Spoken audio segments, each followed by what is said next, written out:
The tangent at any point of A circle, tangent ಇದು XY, at any point of a circle is perpendicular to the radius through the point of contact. ಇದಕ್ಕೆ radius ಇದು point of contact P, ಇಲ್ಲಿಗೆ perpendicular ಅಂತ ನಾವು prove ಮಾಡಬೇಕು. Okay, ಈಗ ನಾವು ಏನ್ ಕೊಟ್ಟಿದ್ದಾರೆ, ಗಿವನ್ ಏನು ಅಂತ ಬರ್ಕೊಳ್ಬೇಕು.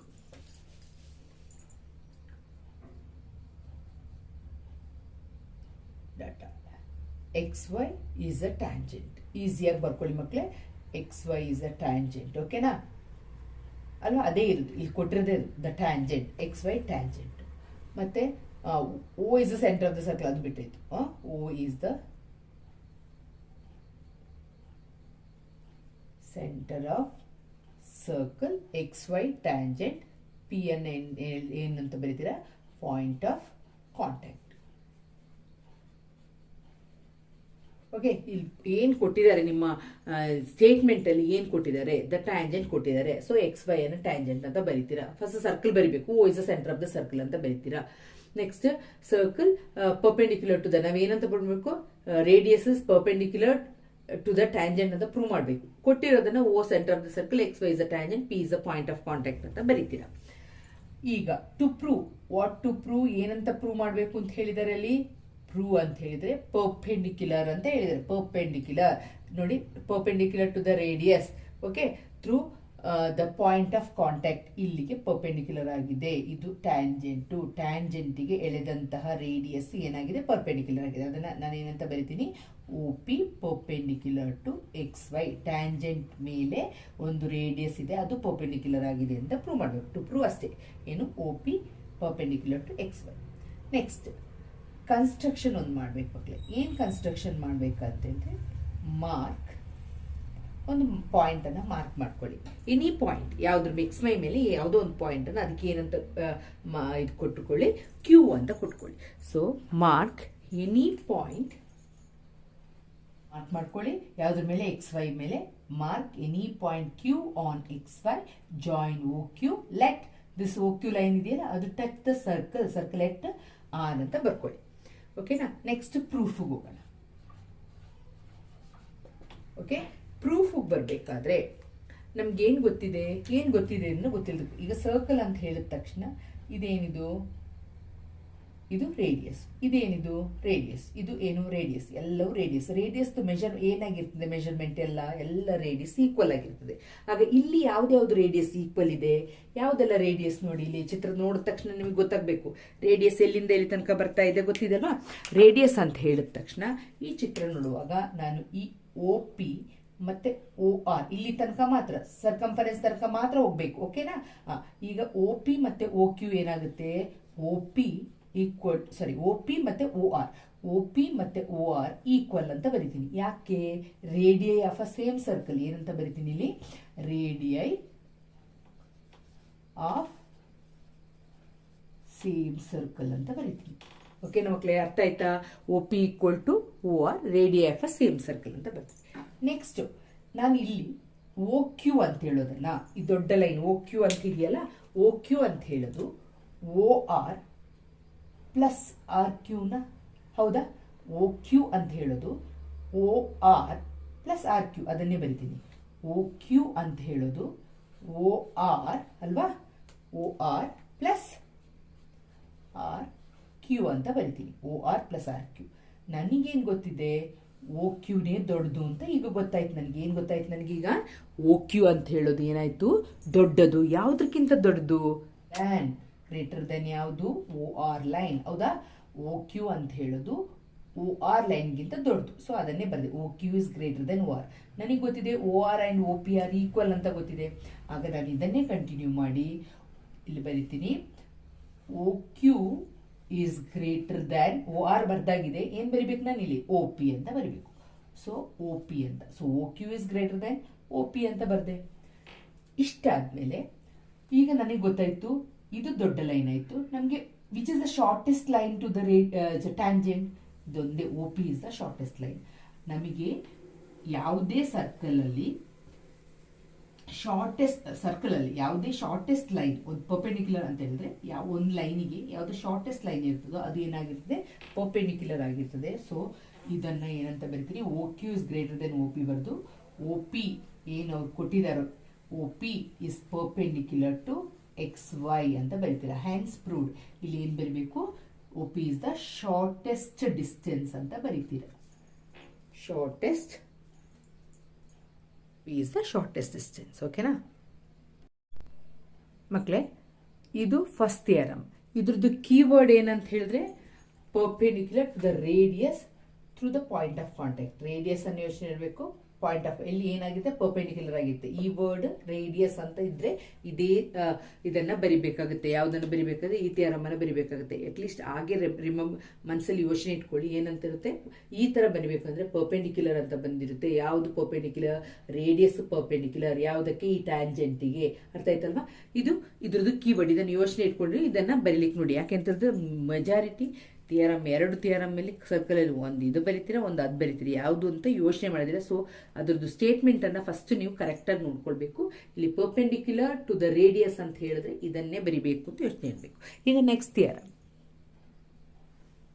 The tangents, the length of the tangents. Tangents ಅಂತ ಹೇಳಿದ್ರೆ ಗೊತ್ತು ನಿಮಗೆ. ಟ್ಯಾಂಜೆಂಟ್ಸ್ ಅಂತ ಹೇಳಿದ್ರೆ ಇಲ್ಲಿ ಪಿ ಕ್ಯೂ ಮತ್ತೆ P R drawn from an external point. External point ಯಾವುದು, ಇದು P. To a circle are equal. ಇದೆರಡು ಈಕ್ವಲ್ ಅಂತ ನಾವು ಪ್ರೂವ್ ಮಾಡಬೇಕು. ಈಗ ನಮಗೆ ಚಿತ್ರದಲ್ಲಿ ಕೊಟ್ಟಿರೋದೇನು, given what they have given data, the length of the tangent. Tangents ಅವರೇ ಕೊಟ್ಟಿದ್ದಾರೆ. ಆಗ ಎಲ್ಲಿಂದ ಬಂದಿರೋದು, from an external point P ಅಂತ ಕೊಟ್ಟಿದ್ದಾರೆ. ನೀವೇನ್ ಬರಿತೀರಾ, P Q and P R the tangents. ಅಲ್ಲ, ಕ್ವಶನ್ ಅಲ್ಲೇ ಇದೆ ನೋಡಿ, ಇಲ್ಲೇ ಇದೆ ಕೊಟ್ಟಿದ್ದಾರೆ. ಅದಕ್ಕೆ ಹೆಸರು ಮಾತ್ರ ಕೊಡ್ತಾ ಇದೀವಿ ಅಷ್ಟೇ. P Q P R the tangents drawn from an external point. ಯಾವುದು, ಪಿ. ಓಕೆ, ಅದನ್ನೇ ಬರೀತಾ ಇರೋದು. ಎಕ್ಸ್ಟ್ರಾ ಏನ್ ತಗೊಳ್ತೀರಾ, O is the centre of the circle. ನೋಡಿದ ತಕ್ಷಣ ಕಾಣೋದು ಓ ಸೆಂಟರ್ ಇದೆ ಅಂತ ಗೊತ್ತಾಗ್ತದೆ. ಎಲ್ಲದಕ್ಕೂ ಸರ್ಕಲ್ಗೆ O is the centre of the circle. ನಾವು ಹಾಗೆ ಕಲ್ತಿದೀವಿ. ಬೇಕಾದ್ರೆ ಹಾಕೋಬಹುದು ನೀವು, ಪಿ ಎಂ ಎನ್ ಏನ್ ಬೇಕಾದ್ರೂ ಹಾಕೋಬಹುದು, ಬಟ್ ಅದನ್ನೇ ಬರಿಬೇಕು ಅಂತಷ್ಟೇ. Okay, P Q and P R the tangents drawn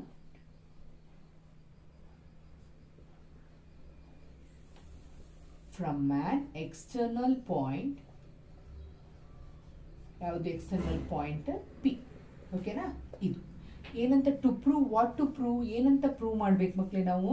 to prove ಇಲ್ಲೇ ಕೊಟ್ಟಿದ್ದಾರೆ, the length of the tangents drawn from an external, ಏನಾಗಿದೆ external points to a circular equal ಅಂತ ನಾವು ಪ್ರೂವ್ ಮಾಡಬೇಕಾಗುತ್ತೆ. ಏನಂತ, ಟ್ಯಾಂಜೆಂಟ್ಸ್ ಏನಾಗಿದೆ, ಟ್ಯಾಂಜೆಂಟ್ಸ್ ಲೆಂತ್ ಈಕ್ವಲ್ ಆಗಿದೆ. So ಅದಕ್ಕೂ ಇದಕ್ಕೂ ಏನ್ ವ್ಯತ್ಯಾಸ ಅಂತಂದ್ರೆ ಲೆಂತ್ ಅಂತ ಇರುತ್ತೆ. ಲೆಂತ್ ಅನ್ನ ನಾವು ಈಕ್ವಲ್ ಅಂತ ಪ್ರೂವ್ ಮಾಡಬೇಕು. ಈಗ ಈ ವರ್ಡ್ ಕೀವರ್ಡ್ ಅನ್ನು ಯೋಚನೆ ಇಟ್ಕೊಳ್ಳಿ. ಲೆಂತ್ ಅಂತ ಬರೆದ್ರೆ ಈ ಚಿತ್ರನ ಬರ್ಕೋಬೇಕು. To external point. ಓಕೆ, ಇದೊಂದು ಎಕ್ಸ್ಟರ್ನಲ್ ಪಾಯಿಂಟ್ ಪಿ ಇಂದ 2 ಟ್ಯಾಂಜೆಂಟ್ಸ್ ಅನ್ನ ಎಳ್ಕೊಂಡಿದೀವಿ. ಆ ಟ್ಯಾಂಜೆಂಟ್ಸ್ ಲೆಂತ್ ಏನಾಗಿರ್ತದೆ, ಈಕ್ವಲ್ ಆಗಿದೆ ಅಂತ ಪ್ರೂವ್ ಮಾಡ್ತಿದೀವಿ. ಈ ಈಕ್ವಲ್ ಅಂತ ಪ್ರೂವ್ ಮಾಡಿದ್ಮೇಲೆ ಈ 10.2 ಪ್ರಾಬ್ಲಮ್ಸ್ ಅಲ್ಲೆಲ್ಲ ಬೇಸ್ಡ್ ಆನ್ ಇದೇ ಇರೋದು. ಈಕ್ವಲ್ ಅಂತ ಈ ಪ್ರೂವ್ ಮಾಡಿದೀವಲ್ವಾ. 10.2 ಎಕ್ಸಸೈಸ್ ಮಾಡಬೇಕಾದ್ರೆ 10. ಫಸ್ಟ್ ಥಿಯರಮ್ ಸೆಕೆಂಡ್ ಥಿಯರಮ್ ಎರಡೂ ಗೊತ್ತಿದ್ರೇನೆ ಚೆನ್ನಾಗಿ ಮಾಡ್ಲಿಕ್ಕೆ ಆಗೋದು. ಸೊ ಇದ್ರದ್ದು ಕಾನ್ಸೆಪ್ಟ್ ಅನ್ನ ಕರೆಕ್ಟ್ ಆಗಿ ಅರ್ಥ ಮಾಡ್ಕೊಳ್ಳಿ ಮಕ್ಕಳೇ. To prove, what to prove, P Q ಅಲ್ವಾ. ಟ್ಯಾಂಜೆಂಟ್ ಹೆಸರು P Q, external point P ಆಗಿರೋದ್ರಿಂದ P Q equal to P R. P Q equal to P R ಅಂತ ನಾವು ಪ್ರೂವ್ ಮಾಡಬೇಕು. ಓಕೆನಾ, ಅದಕ್ಕೆ ಕನ್ಸ್ಟ್ರಕ್ಷನ್ ಒಂದು ಮಾಡ್ಕೊಂಡಿದ್ದೀನಿ. ಏನ್ ಕನ್ಸ್ಟ್ರಕ್ಷನ್ ಮಾಡ್ಕೊಂಡಿದ್ದೀನಿ, ಕನ್ಸ್ಟ್ರಕ್ಷನ್ ನೋಡಿ ಡಾಟೆಡ್ ಲೈನ್ ಅಲ್ಲಿ ಮಾಡಿದ್ದೀನಿ. ಏನಂತ ಕನ್ಸ್ಟ್ರಕ್ಷನ್, ಜಾಯಿನ್. ನೀವೇನ್ ಮಾಡಿ, ಕನ್ಸ್ಟ್ರಕ್ಷನ್ ನಿಮ್ಮ ಒಂದು ಕೈ ಬೆರಳನ್ನ ಇಲ್ಲಿ ಇಟ್ಕೊಳ್ಳಿ. ಓಕೆ, ಈಸಿ ಆಗಿದೆ ರಿಮೆಂಬರ್. ಇಲ್ಲಿ ಇಟ್ಕೊಂಡಾಗ ಜಾಯಿನ್ ಯಾವುದು, ಓ ಇಂದ ಕ್ಯೂ, ಓ ಇಂದ ಪಿ, ಓ ಇಂದ R. So join O Q O P O R ಅಂತ ಬರೀರಿ ಅಷ್ಟೇ. O P O Q O P and O R. Orderly ಬರಲಿ ಅಂತಷ್ಟೇ. O Q O P O R, ಯಾವುದು ಬಿಟ್ಟು ಹೋಗಲ್ಲ. Next proof. ಓಕೆನಾ, ಡಾಟಾ ಬರ್ದಿದ್ದೀರಾ, ಟು ಪ್ರೂವ್ ಬರ್ದಿದ್ದೀರಾ, ಕನ್ಸ್ಟ್ರಕ್ಷನ್ ಬರ್ದಿದ್ದೀರಾ. ಈಗ ಏನ್ ಮಾಡ್ಬೇಕು, ನಾನು ಪ್ರೂಫ್ ಅನ್ನ ಬರಿಬೇಕು. ಪ್ರೂಫ್ ನೋಡಿ ಮಕ್ಕಳೇ, ಇನ್ ಟ್ರಯಾಂಗಲ್. ಇಲ್ಲಿ 2 ಟ್ರಯಾಂಗಲ್ ನೋಡಿದಾಗ ಗೊತ್ತಾಗ್ತಾ ಇದೆಯಲ್ವಾ. ಮೇಲೊಂದು ಟ್ರಯಾಂಗಲ್, ಯಾವ್ದದು, ಟ್ರಯಾಂಗಲ್ ಓ ಕ್ಯೂ ಪಿ. ಈ triangle okay, O Q P triangle. ಇನ್ನೊಂದು ಟ್ರಯಾಂಗಲ್ ಕೆಳಗಿದೆ, ಅದನ್ನ ಏನಂತ ಕೊಡೋಣ, ಓ, ಇದೊಂದು ಟ್ರಯಾಂಗಲ್. ಓಕೆನಾ. ಓ ಕ್ಯೂ ಆರ್ ಪಿ ಬರ್ಕೊಳ್ಳುವಾಗ ಹಾಗೆ ಬರ್ಕೊಳ್ಳೋಣ, ಆಗ ನಿಮಗೆ ಈಸಿಯಾಗಿ ಬರಿಬೋದು. ಇನ್ ಟ್ರಯಾಂಗಲ್ ಮೇಲೆದು O Q P and next one ಡೌನಲ್ಲಿರೋದು ಯಾವುದು, ಅದನ್ನು ನಾವು ಓ ಆರ್ ಪಿ ಅಂತ ತಗೊಳ್ಳೋಣ. ಏನಿಲ್ಲಿ ಬರೀಬೇಕು, ಟ್ರಯಾಂಗಲ್ ಬರೀಬೇಕು. In triangle O Q P O R P ಅಂತ ಬರೀತೀವಿ. ಏನು ಗೊತ್ತಿದೆ ನಿಮಗೆ 10.1 ಫಸ್ಟ್ ಥಿಯರಮಲ್ಲಿ ಏನು ಗೊತ್ತಿದೆ, O Q perpendicular to O P ಅಂತ ನೀವು ಕಲ್ತಿದ್ದೀರಲ್ಲ ಅಲ್ವಾ. Radius is perpendicular to tangent ಅಂತ ನೀವು ಪ್ರೂವ್ ಮಾಡಿದ್ದೀರಾ. ಅದನ್ನೇ ನಾವೇನು ಮಾಡಬೇಕಾಗುತ್ತೆ, ಇಲ್ಲಿಗೆ ತಗೊಳ್ಬೇಕಾಗತ್ತೆ. ಏನಂತ ಬರಿತೀರಾ, ಪರ್ಪೆಂಡಿಕ್ಯುಲರ್ ಅಂದರೆ ಎಷ್ಟು ಡಿಗ್ರಿ, 90 ಡಿಗ್ರಿ. ಅದನ್ನೇ ಬರಿತೀರಿ. ಇಲ್ಲಿ ಬರೀರಿ ಆ್ಯಂಗಲ್ ಓ ಕ್ಯೂ ಪಿ, ಇಲ್ಲಿ ಟ್ರಯಾಂಗಲ್ ಅಂತ ಬರ್ತೀನಿ, ಸೇಮ್ ಅದನ್ನೇ ರಿಪೀಟ್ ಮಾಡಿ. ಅದಕ್ಕೆ ನಾನು ಹೀಗೆ ಹೋಗಿದ್ದು, ಓ ಕ್ಯೂ ಪಿ ಅಂತ ಹೋಗಿದ್ದು, ಆಗ ನಮಗೆ ಈಸಿಯಾಗಿ ನಾನು ಬರೀಲಿಕ್ಕೆ ಈಸಿ ಆಗುತ್ತೆ. ಅದಕ್ಕೆ so O Q P equal to ಏನಂತ ಬರಿತೀನಿ, ಆಂಗಲ್ ಓ ಆರ್ ಪಿ. ಓಕೆನಾ. ಈ ಆಂಗಲ್ ಈಕ್ವಲ್ ಎಷ್ಟು ಡಿಗ್ರಿ ಇರ್ತದೆ, 90 ಡಿಗ್ರಿ ಇರುತ್ತೆ. ಎಲ್ಲಿಂದ ನಾವು ತಗೊಂಡಿದ್ದನ್ನ, ಥಿಯರಮ್ ನಂಬರ್ 1ದು ರಿಸಲ್ಟ್. ಅರ್ಥ ಆಯ್ತಲ್ಲ ಮಕ್ಕಳೇ. Angle between the radii and tangent ಅಂತ ಬರೀತೀವಿ. ರೀಸನ್ ಬರಿಬೇಕಾದ್ರೆ angle between the radii and tangent. ಇನ್ನೇನು ಗೊತ್ತಿದೆ ನಿಮಗೆ ಇದರಲ್ಲಿ, ನೋಡಿದ ತಕ್ಷಣ ನಿಮ್ಗೆ ಗೊತ್ತಾಗಬೇಕು ಯಾವುದೆರಡು ರೇಡಿಯಸ್ ಅಲ್ಲಿ ಓ ಕ್ಯೂ ಮತ್ತೆ ಓ ಆರ್ ರೇಡಿಯಸ್ ಅಲ್ವಾ. ರೇಡಿಯಸ್ ನಮ್ಗೆ ಗೊತ್ತಿದೆ, ಇದು ರೇಡಿಯಸ್ ಸೆಂಟ್ರಿಂದ ಹೋಗಿದ್ದು ಸರ್ಕಂಫರೆನ್ಸ್ಗೆ ಹೋಗಿದೆಲ್ಲ ನಮಗೆ ರೇಡಿಯಸ್. ಇದೆಲ್ಲ ಏನಾಗಿರುತ್ತೆ, ಮೆಜರ್ಮೆಂಟು ಸೇಮ್ ಆಗಿರುತ್ತೆ. ಆಗ ನಾನು ಏನಂತ ಬರಿತೀನಿ, O Q equal to O R. O Q R radii of a same circle ಅಂತ ಬರಿತೀರಾ, radii of a circle. Next ಇದಾಯ್ತು. ಇದು ಒಂದು ಕಾಮನ್ ಇದೆ ಮಕ್ಕಳು, ಎರಡು ಟ್ರಯಾಂಗಲ್ಗೂ ಮೇಲೆ ಓ ಕ್ಯೂ ಪಿ ಟ್ರಯಾಂಗಲ್ಗೂ ಓ ಆರ್ ಪಿ ಟ್ರಯಾಂಗಲ್ಗೂ which is common, O P is common. So I'll write OP equal to OP. ಏನಂತ ಬರೀತೀರಾ, ಕಾಮನ್ ಅಂತ ಬರೀತೀರಾ. ಯಾವ ಕಾನ್ಗ್ರುಯೆನ್ಸಿ ರೂಲ್ ಆಗುತ್ತೆ, right angle hypotenuse side. Last year 9th ಅಲ್ಲಿ ಕಲ್ತಿದ್ರ. ಆ ಕಾನ್ಗ್ರುಯೆನ್ಸಿ ರೂಲ್ ಪ್ರಕಾರ ಈ ಟು ಟ್ರಯಾಂಗಲ್ ಯಾವುದು, triangle O Q P congruent to triangle O R P ಅಂತ ಬರೀತೀರಾ. ಓಕೆನಾ. Congruent to triangle O R P ಅಂತ ಬರಿತೀನಿ. Two triangles are congruent, hypotenuse and ಒಂದು ಸೈಡ್ ಕಾಮನ್ ಬರ್ತದೆ. ಟ್ರಯಾಂಗಲ್ಸು ಕಾನ್ಗ್ರುಯೆಂಟ್ ಆಯಿತು ಅಂತ ಹೇಳಿದ ತಕ್ಷಣ ಏನು ಉಳ್ಕೊಂಡಿದೆ side, P Q equal to P R. ಏನು ಕೇಳಿದ್ದಾರೆ ಅದು ಆಯಿತು, ಹೆನ್ಸ್ ಪ್ರೂವ್ಡ್ ಅಂತ ಬರೆದ್ರೆ ಆಯಿತು. ಈಸಿ ಇದೆಯಲ್ವಾ.